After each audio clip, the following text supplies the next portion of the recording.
babe. Buckled? Callie Swafford takes us on the road near the North Georgia mountains in search of an essential resource, clean water. It's just what we've had to do and what we feel is like our best option. It's a 20-minute drive from her home outside Rome, Georgia, in her minivan. You ready, baby girl? Let's go. A routine Callie says is necessary to ensure her family's drinking water is safe after the state discovered high levels of a cancer-causing toxin in a river Rome used for its drinking water 8 years ago. It feels very third world, especially like I said when my daughter was a baby and I would have her strapped to my back and I'm 20 minutes away collecting water so that we can feel safer.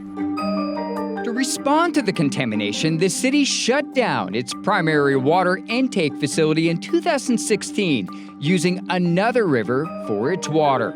It's also building a new multi-million-dollar plant that will eventually remove the toxin. The chemical of concern, perfluoroalkyl, or PFAS for short, used by carpet manufacturers upstream and deposited into the Oostanala River for decades, linked to high blood pressure, cancer, and birth defects. We don't know the complete scope of how this will affect our bodies, how it will affect our babies. I just want to know, is there as much cause for concern as what is being presented? To find out, looking at 54 minutes of flying time. We traveled hundreds of miles to a North Carolina city that uncovered a similar problem in its water in 2017. Our pleasure to welcome you to Wilmington. We have a local time of 11:21. And how it took action could serve as a roadmap to how Georgia might respond. This is the Cape Fear River. It provides drinking water to the city of Wilmington and other communities. And just like the city of Rome, its source of contamination is upstream, linked to a company that dumped PFAS into its water for decades. Families and experts are still trying to figure out the impact of chemicals, including one group of chemicals known as PFOS. The levels in our drinking water are higher than the new minimum goal. Quite frankly, I'm sick and tired of quietness and silence. Everybody deserves a right to know what's going on. So this is the Northeast Cape Fear. Kim Burdett is head of the Cape Fear River Watch, an environmental watchdog group.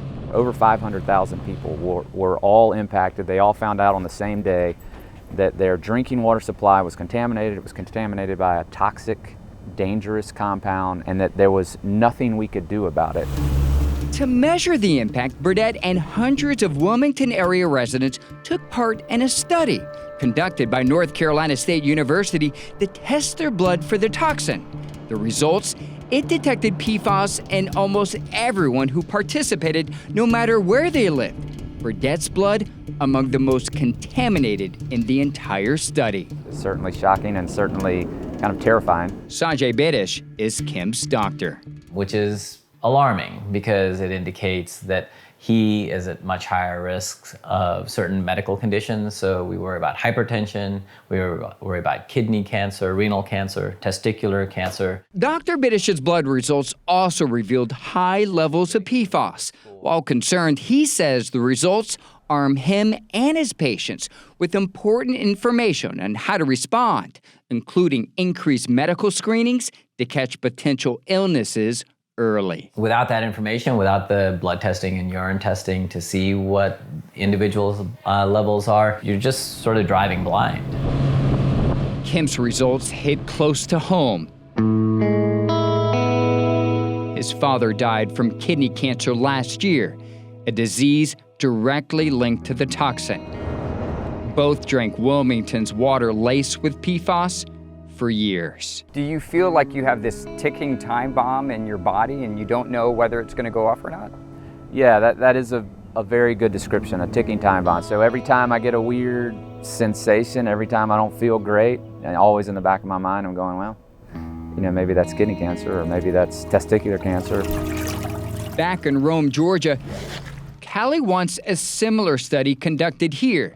She believes she and her neighbor's blood are already contaminated, but she won't be getting help from this state. The Georgia Department of Public Health telling us it does not have plans at this time to conduct testing in affected areas. This is like one of our favorite spots, isn't it? Residents looking for answers to learn how years of ingesting contaminated water may have impacted them and future generations. I think that calls for a health emergency, 100%.